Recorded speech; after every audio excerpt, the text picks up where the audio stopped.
storytelling is timeless. There will always be need for a story. I am a writer, so I wrote my first book. It's called Powder Necklace, which was inspired by my experience attending secondary school in Ghana. Part of the process of getting published is you have to pitch agents first, literary agents. And it took me 4 years to find a literary agent. That was a beast of a process. When you're pitching and somebody, declines, you're supposed to say, the rejection isn't the end of it. Oh, it's not good enough, whatever. But what that experience taught me was that one, and as I sort of learned more about the business of writing, I also realized that as a writer or as a storyteller, none of your labor is in vain. If you give up too soon. Hello, Project Ultimate Lifers. Welcome back. Today we have Nana here, who is going to be talking about her experiences as an author, the things that she's learned, and all that is awesome about you. So, Nana, tell us a bit about yourself, your background, and who you are. Oh gosh, who am I? I am a writer. I write books, primarily fiction, but I also write poems, I write nonfiction, and I've written a children's picture book. So I just love to write, and I write all kinds of things. So tell us a bit about your background, like where you are from, how you came into this world. Okay, well, my parents are from Ghana, West Africa. They were born there. They had me in the States, in New York. So I grew up in New York State and New York City for most of my life. When I was 12, they sent me to high school in Ghana. And that was just a life-changing experience for me in every way. One, because it was the first time that I was really like alone, away from, my parents. And it's where I really developed my faith. I came to God. I came to know God in Ghana, became a Christian, born again, very devout and very serious. And that really set me on a course that was hugely impactful because I went to boarding school in Ghana. I knew no one. I was bullied severely. We had no water at the school. Having faith really helped me learn how to deal with crises, like just from a spiritual place, and just really learning how to cope with being alone. I remember, it was really, really difficult. We were on a really strict schedule at this boarding school. So, we had rising bell was at 5 a.m. and I would be up at 2 a.m. every morning because I was basically depressed and scared of being bullied. So, I would just wake up at 2 a.m. and just pray. And I remember the book of Jeremiah. I would just be reading the book of Jeremiah and identifying with this prophet who was dumped into a cistern. But it really, really carried me. And it was also really wonderful for my self-esteem, sort of the yin and yang of that, because I'm dark-skinned. Growing up in the States at the time, it was all about, light-skinned. The girls who were the prettiest were the light-skinned girls with the light eyes and the long hair. And when I got to Ghana, it was just like, oh, you're beautiful. And I was like, I am? And yes, you are. Well, thank you. But it was really it really awakened that part of me and really helped me to understand oh, I'm not this unsightly human being. Also, being in Ghana at that age, I was 12, so I was there from 12 to 15, was also profound because being African in the States at that time, I'm 46, born in 77, and in the 80s, it was all about assimilation and do everything to hide, anything that's not uber American. And so I was really embarrassed about being from Ghana, being from Africa. My name is Nana Ekua Brew-Hammond. So the Brew-Hammond part was fine, but And Nana could be because it was Nana. I grew up as Nana, but the Ekua was like, so. But then going to Ghana and being in boarding school and like, or not even just being in boarding school, but being in Ghana and like my name has a meaning. Like the minute I say my name, everyone knows that I'm a Fanti girl born on a Wednesday, and that meant something, you know. So just really, I feel like I was there for 3 years, and in that 3 years, I just came away with such pride and such a realization that I come from something that is to be proud of. So that's the background. So I wrote my first book. It's called Powder Necklace, which was inspired by my experience attending secondary school in Ghana. And it's called Powder Necklace because of the water crisis. So we used to put powder on our necks to show off that we'd taken a bath. So, yeah. Very cool. Tell me a bit more about that book. So yeah, so Powder Necklace is a fictionalized account of my experience. It's actually about a girl who's of Ghanaian parentage who grew up in the UK, and her parents are divorced, and they're having like, you know, her mom is just sort of having a really tough time, and so her mom just sends her to Ghana and tricks her into it. And I wrote it from that perspective because Ghana was colonized by the British. So most of my family who doesn't live in Ghana lives in the UK. And so I used to go to London all the time. I would spend, you know, weeks at a time in the summer over there. And I just thought it was a cool kind of experience to have at that age, especially when I was in school in Ghana, like sort of en route to the States. I would stop in London and hang out with my London cousins for like 6 weeks or 3 weeks or whatever it was. And I loved that experience. So it was kind of like a love letter to my cousins in that way. But it was also just to kind of, for the American reader, to show that like Black people come from all sorts of places, you know, because I had, growing up where I did in Queens in New York, it's a very Caribbean neighborhood. So I grew up with like, you know, Jamaican friends and Panamanian friends and Haitian friends. And I felt like at that time when I was young, it was all only about the African American experience. And so that book was just to sort of like expand that conversation. Like, here's this Black girl, and she's, you know, from the UK, but also from Ghana. And so, yeah. Yeah, very cool. How did your early year influences your decision to head into writing and kind of some of the career paths or life path choices that you've made? Mm-hmm. You know, I always wanted to be a writer. I was the kid that when we would go to family functions, I would be in the bedroom where all the coats were piled up on the bed, and I would be writing in my journal or writing stories. I would read books and be like, I can do that, and would always try my hand at it. So for a long time, I would just kind of make up my own versions of like the books I was reading, Sweet Valley High, you know, not really Nancy Drew, but I love Nancy Drew, but just sort of writing stories. And it was only, I would say, when I was in college, my parents being immigrants, they were like, you're going to be a doctor or a lawyer, pick one. And so I thought I would be a lawyer because you do a lot of writing as a lawyer. But I remember it was probably my sophomore year, my sister came to visit me, and for my birthday, she got me a journal, and it had this like woman on the cover who was like surrounded with books and surrounded by books, and it said Book Woman on it. And she was like, you know, you can be a writer if you want to be. And I was like, wow, I think I'm gonna, you know, try this. So I just kind of kept it in my heart.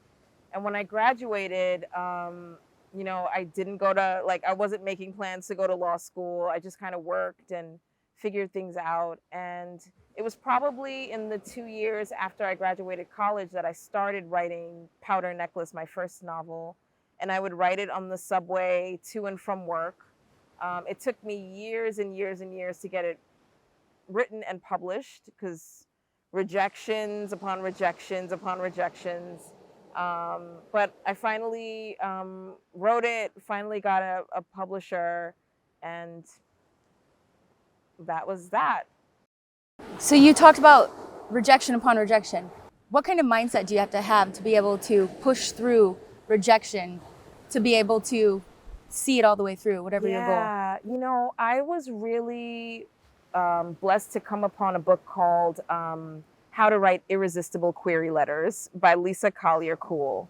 And what it said was, when you are rejected, because part of the process of getting published is you have to pitch agents first, literary agents. And it took me 4 years to find a literary agent. So that was a beast of a process. But one of the tips that she wrote was that when you're pitching and somebody, declines, you're supposed to say, well, thank you very much. Do you have a colleague that you think might feel differently? And I did that. And I would say about 20 to 30% of the time, they would say, well, actually, yeah, I do have a colleague that might be more interested than me. And so I learned from those experiences that you don't have to, the rejection isn't the end of it, right? And I also learned that rejection is for more reasons than, like, most of the time as an artist or as a human being, when you're rejected, you feel like, oh, this person said, no, I'm not good enough. It's not good enough, whatever. But what that experience taught me was that, one, the rejection is based on maybe the person's own subjectivity. Or even preference. Exactly, preference. And as I sort of learned more about the business of writing, I also realized that literary agents only want to take on work that they have the relationships to be able to sell, because they're basically the broker between you and the publisher. So if they don't have an editor in mind, or like that they're friends with, or have a track record with, that they can sell your kind of book to, they will reject it. Not because it's not good, but they actually don't have the relationships to make it happen for you. So once as I grew in that space, I started to realize, you don't have the relationship, but do you know someone else who has that relationship?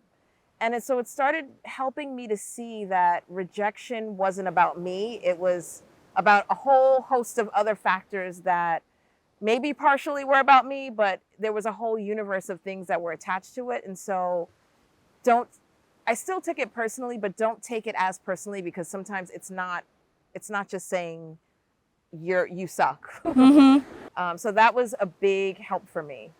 What else have you learned through this process? First of all, one of the big things that kept me going for over 4 years of rejection is I started a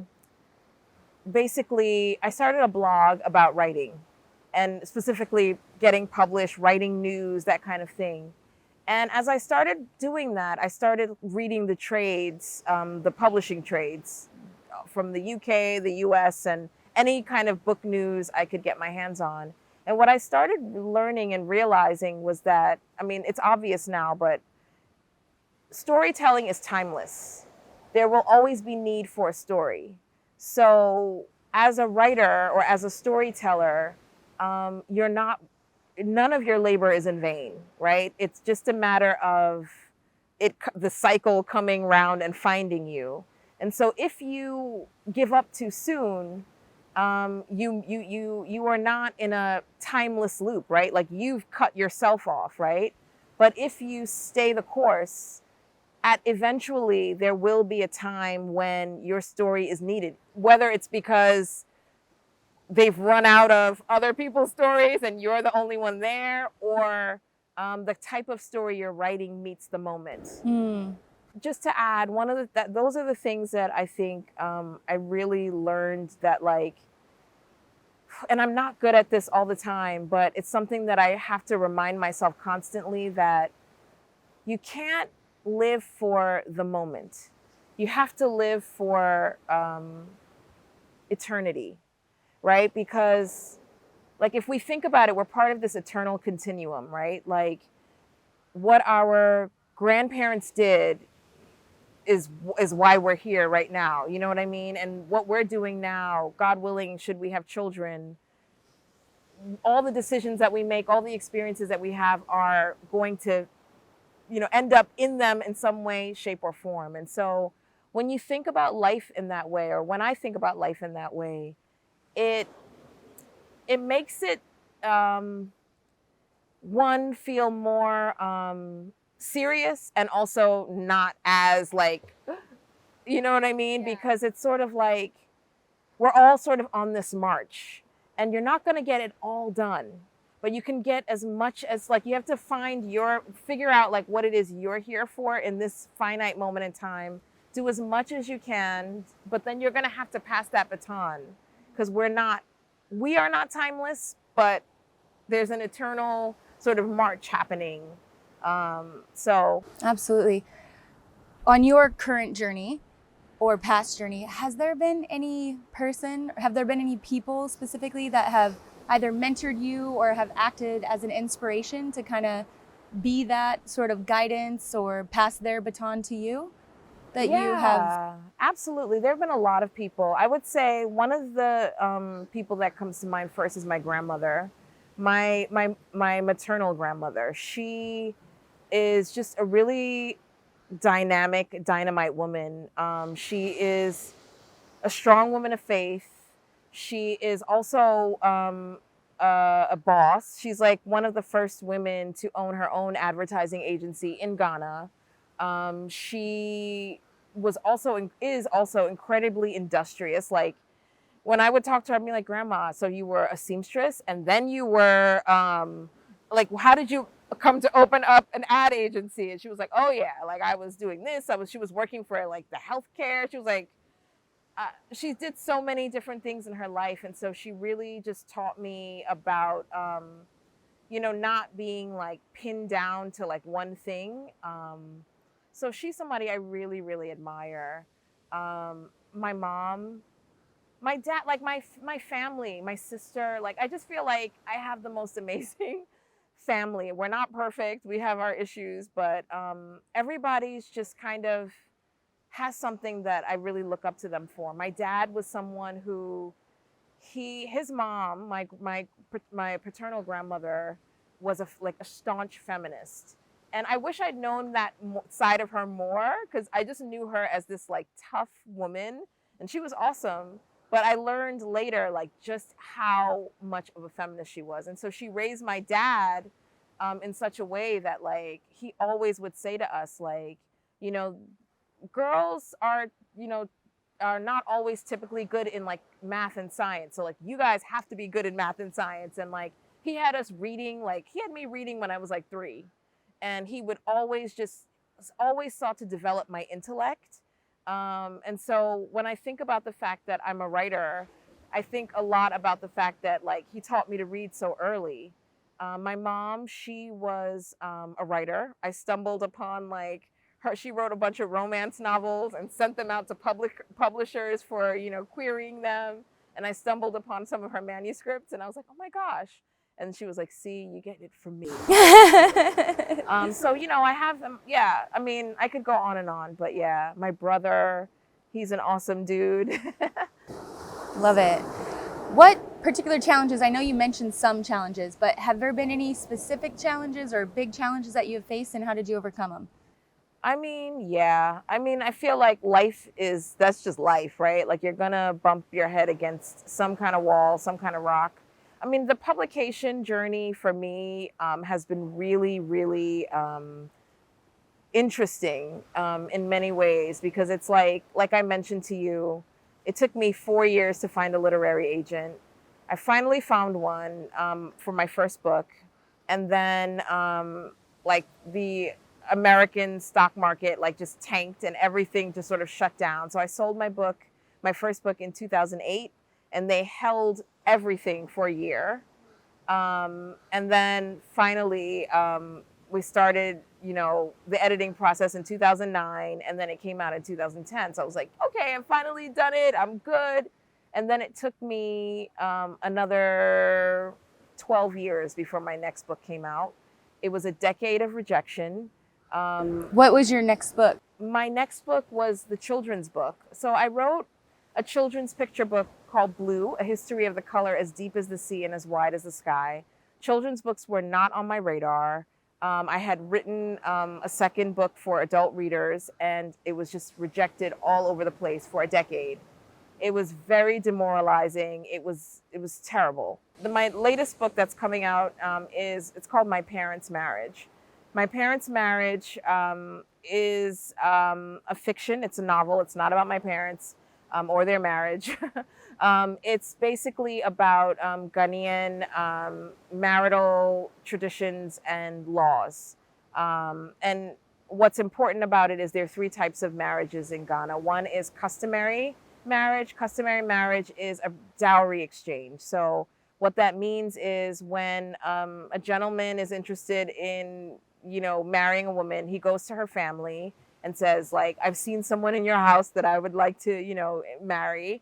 And they then give him a list of things that says, okay, she has this value to our family and you're taking her away. So you have to compensate us as a family for her. So it can be, some of the lists can get like stupid, ridiculous, extravagant. Some of them are like very humble.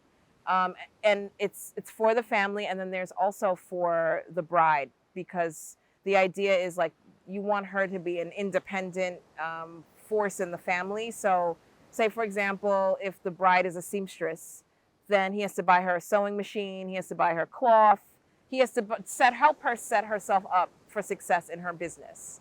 So anyway, so there's that. There's a dowry exchange. Then there is the ordinance wedding or ordinance marriage, which is like what is more familiar to Western people. So it's like you put on the white dress, you go, to a church, or you can. It's basically a paperwork, right? Or you can go to a court and file, everything, and there's paperwork saying that these two people have become married. Then there is Mohammedan, which is Muslim marriage, and that is by law the only marriage that is allowed to be polygamous. But because Ghanaian tradition, predating probably all of that I'm talking about, was polygamous, many men practice polygamy, or many people practice polygamy anyway. So what happens is you'll have, like, especially a man of means, he might have his customary wife, then he might have, his church wife, then he might have, a girlfriend, and maybe another, he might have a lot of situationships happening. And so what happens is in Ghana, by law, your next of kin in marriage is not your spouse, it is your children. So, but if you are married to someone by ordinance, they have a sort of kind of a little bit, they have a very definitive amount that they're allowed percentage of your estate. So if you have several kids with several different women, it dilutes the kids' position in a way and strengthens this church woman's or the Mrs.'s position. So it just becomes very complicated. Sounds like it. There's a lot of stories like this within Ghanaian society, and people get tangled up in court for decades about this kind of thing. So basically, My Parents' Marriage, the novel, is about a daughter of a man like this who, he's married to her mom, but he also has another wife and a bunch of siblings, half siblings, and it's really complicated. And as a woman, she's watched like her mom get disrespected. She's watched all these women get disrespected. And she's really vowed that like she's going to do everything differently. And really the story is about her sort of like doing everything to marry a man that's opposite to her father. And she finds very quickly in the very early stages of her marriage that like marriage is just tough, no matter who you marry. And she sort of grapples with this, and then her dad dies, and then all hell breaks loose it brings up all of the ghosts of all of the traumas that she sort of experienced, like dealing with her dad's kind of situations. Yeah, that sounds absolutely amazing. And what inspired this? Well, like I said, it's something that is very, it's kind of quite common in Ghanaian society, and I've seen it I've seen it, and I mean, I haven't personally experienced it. My dad isn't into polygamous situations, but I have family members. I know it's quite a story that's very familiar to me, and I think that you know in sort of, as I was sort of writing this book, I was thinking a lot about like the choices that I've made in terms of in relationships, and I was thinking a lot about like in conversation with friends, some of the choices they've made, and I think oftentimes it comes back to what you've seen, whether it's in your parents' relationship or in the relationships that are very close to you, and you start to see things, and it might be, if it's amazing, you admire it, you're like, I want that, or if it's not, you're like, I don't want that. And I was just thinking, because I have so many friends who are single and who are struggling with that, and I was single for a really long time before I got married, and I didn't realize that not only was it because like it's just hard out there, it's hard out here. It's hard to find people who are looking for commitment and all of those things, but also because you have the history that's weighing on you, that you don't even realize that you might be thinking like, oh, I don't want this kind of person because of what I saw in this. And it really does impact you, but you don't realize it. And so I really wanted to write it as sort of a way for anybody who is kind of contemplating marriage to kind of see that, one, it's, especially when you've seen sort of quote unquote bad marriages, it's really easy to judge from the outside looking in, but you really have no idea what it's like inside of that marriage. And so just kind of compassion and grace for people, and also for ourselves and for people, because I think culturally we've been sold a lot of like fairy tales of like, oh, your Prince Charming will come and he'll be this knight in shining armor that's going to sweep you off your feet and do X, Y, and Z for you. And or especially like for those of us who are been single into like well into our 30s and even into our 40s, I was in my 40s, you get a lot of like, well, if he does this, then you got to kick him to the curb and you got to do this, da, da, da. And that's not right either. Like, it's a lot of just having grace, because I'm not perfect. No one is perfect. And when you love someone, or you decide that you love, it's really a decision. Like, I'm deciding to love you. you come from a place of grace and forgiveness and the long game. We're talking about like eternity, right? Like, if this is going to be a lifelong thing, we're going to grow. And so always leaving that room for this person to grow and for yourself to grow. That's what I've learned. And I'm so new to this. I just got married. I have not been married for a long time. But so I wrote this book just to kind of say, look, it's not perfect at all. And if you're looking for that person that's like the most amazing thing since sliced bread, like, good luck. Because you're not it and they're not it. And yeah. Amazing. What would you say to somebody who maybe wants to go into writing or wants to be a writer, or they're writing in their life, or they're trying to make some kind of, action in that direction? What kind of advice would you give them? What advice would I give someone who's going to be a writer? I would say, one, it's a long game. Some people are so blessed and they write the first book and it comes out and to critical acclaim, and they, get $1 million advance, and they can do this, without hustling and having like lots of side jobs. God bless them. Some people like me, it took me forever, and it's still a struggle. I now have 4 books that by July 2024, I'll have 4 books out in the world. What is your 4th book? So I have an anthology that I edited. It's an anthology of African and diaspora voices. It's called Relations. So that came out after my children's book Blue, and my parents' marriage is coming out in a couple months. Okay. So it took me a long time to get here. And I would just say, like, you have to play the long game as a writer. Like, you have to write for the love of writing. You have to stay the course. Don't give up. The cycle will come back to you. When I first started writing, no one was really interested in stories about or by African writers or about Africa.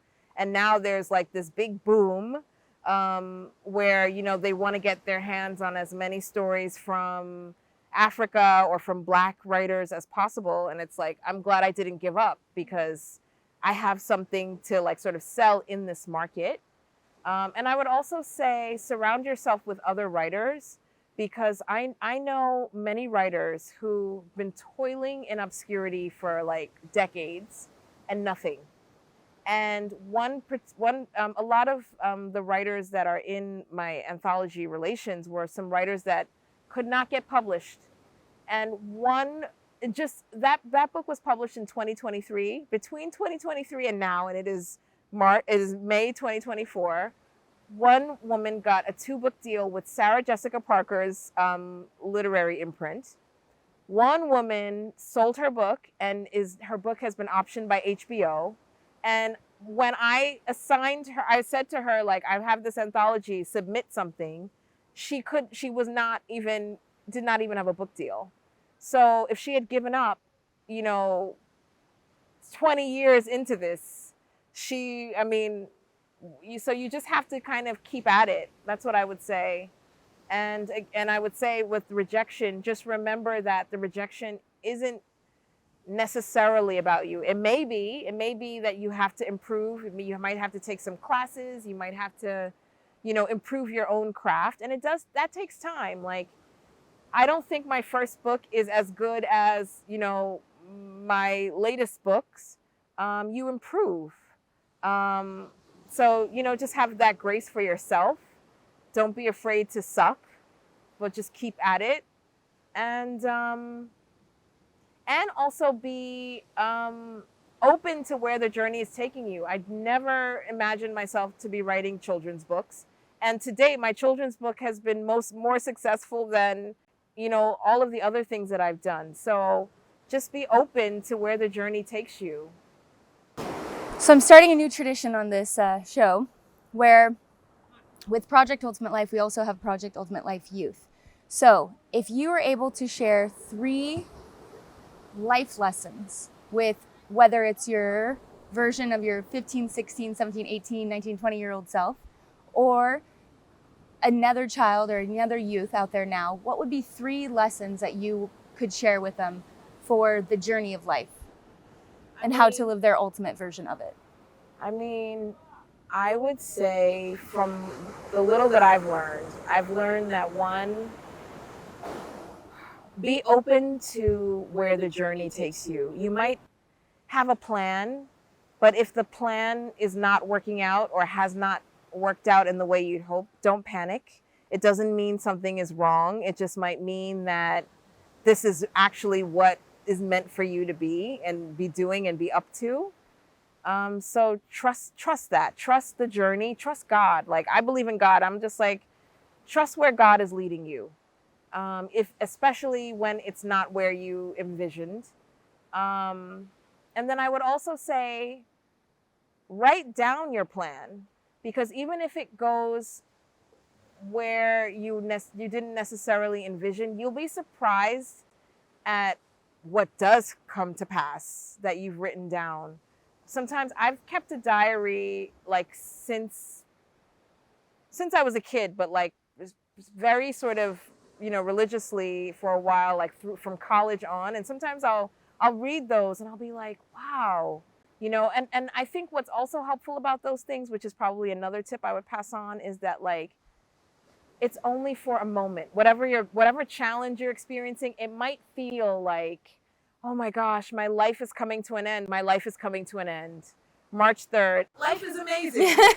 But when you're in that moment, it just feels so big, and you feel like you can't surmount it. And sometimes, I mean, I'm being, facetious. Sometimes it does take a long time, like it took me a decade of rejection, and it sucked, and it really broke me in many ways, and really undermined a lot of my self-confidence. But at the same time, it gave me blue, and it reacquainted me with why I write in the first place. And I think sometimes you need that. Absolutely. So if somebody wanted to get a hold of you, purchase your book, just connect with you in general, how would they go about doing that? I say Instagram is probably where I'm most active. So Instagram. I also have a newsletter that I send out about once a month. So if you What is your Instagram? My Instagram is NANAEKUA writer. So Nana Ekua writer. You can also find me at Facebook at that same name. I'm on X, formerly Twitter, at just Nanekua, NANAEKUA. And then if you are interested in signing up for my newsletter, you can go to my website, which is nanabrew-hammond.com, NANABREWHAMMOND.com. Amazing. Okay. Well, Nana, it was so lovely to meet you here in Sierra Leone at the Street Child Challenge. And I wish you all the best. Thank you. You too. Yeah.